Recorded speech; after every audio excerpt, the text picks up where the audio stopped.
Hello everyone, thank you for joining me. Today I am going to make salmon croquettes. I'm using wild Alaskan pink salmon. I'm going to save a little bit of the juice on the side so when I blend everything, if I need a little bit more moisture, I'll have that. I'm going to put garlic salt, onion salt, a little dill, onion powder, a little bit of Old Bay, a little bit. I have onions and celery chopped up and bell pepper. I have breadcrumbs that I'm going to put in it.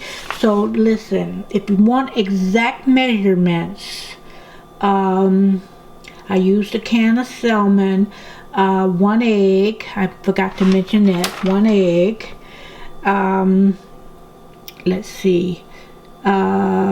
4th cup of chopped celery, a 4th cup of onion or sliced green onions, a half a teaspoon of dill. I'm going to put a little bit less than that.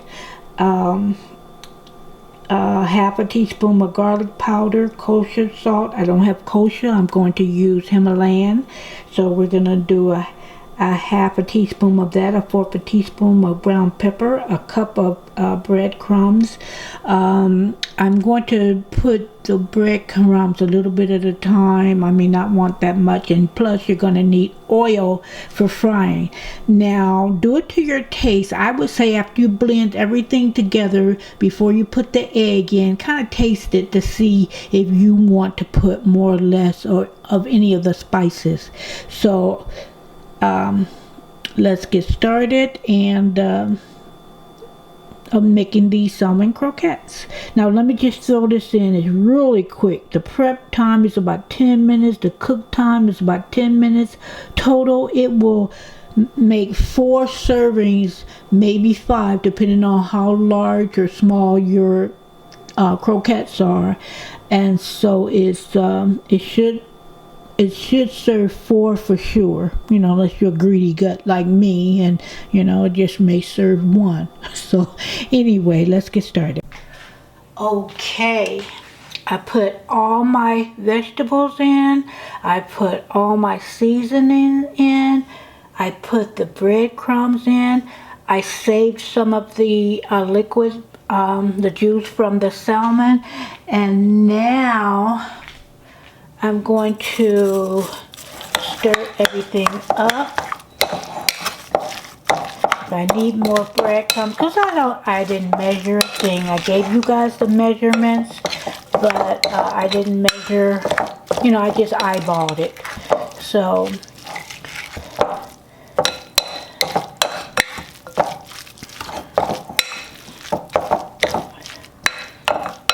that seems to be good. I want to be able to make patties, so I don't want it so loose that it won't hold, because the egg should kind of hold everything together and with the breadcrumbs, and I don't want it dry either. So put that back in here.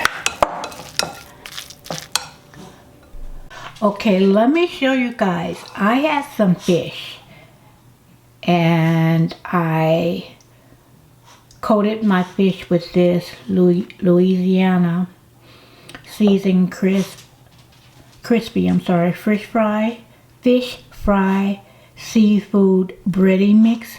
So what I'm going to do, I'm not going to blend it in.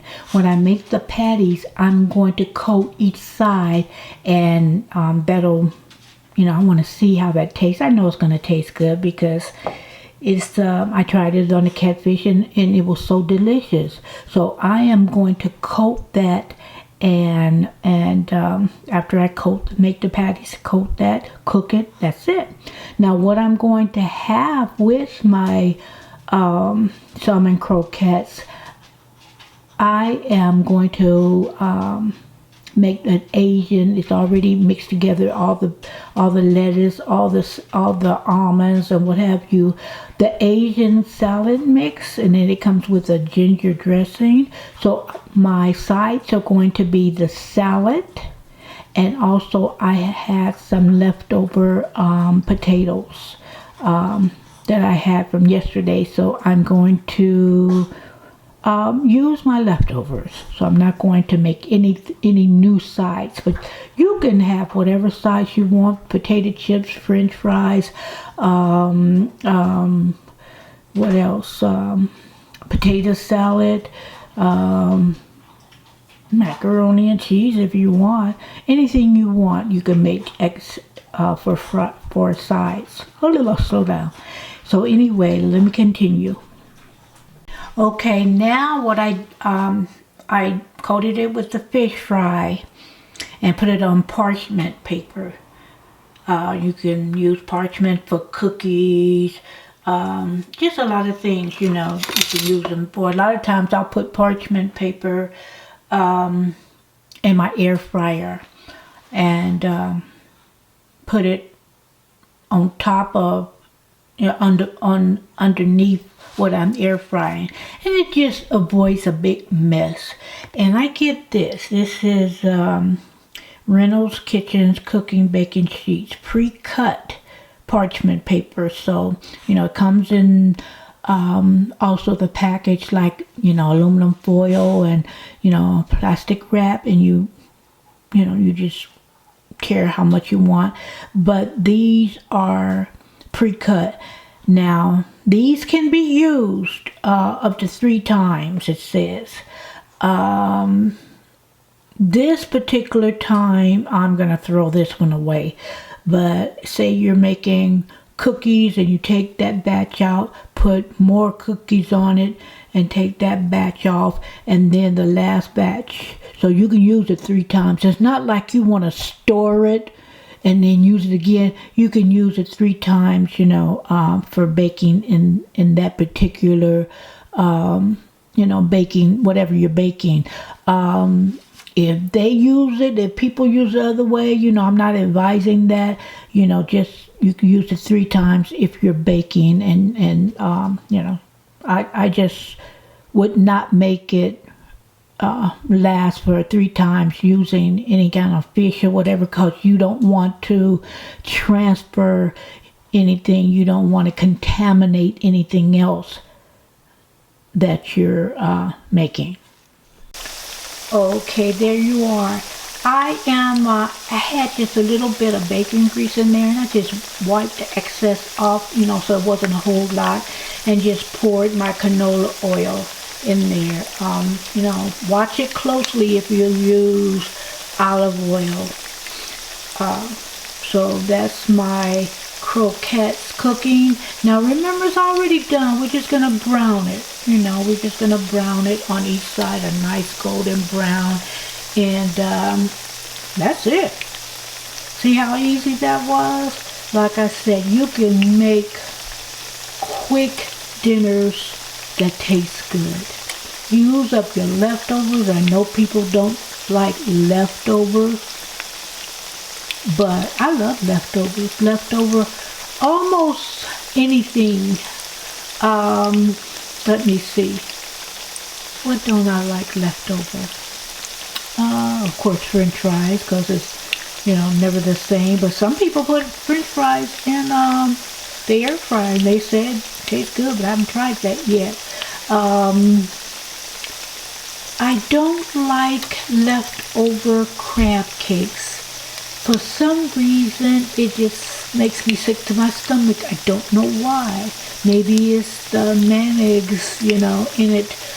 Even when they're fresh, I don't like a lot of crab cakes. I'll eat one and that'll be fine. But, it, you know, some things just kind of turn my stomach if I eat it more than once.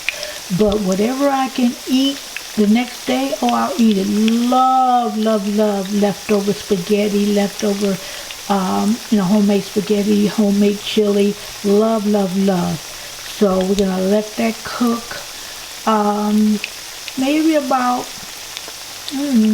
5 minutes on each side, or just watch it so when, don't burn it. So if it gets a nice brown sooner than 5 minutes, flip it over and let the other side. So there you go. We'll be back. Well, I'll be back. Okay guys, it comes with, this is the Asian salad that I told you about, the Asian style salad mix, and it comes with, let's see, oh, where is it?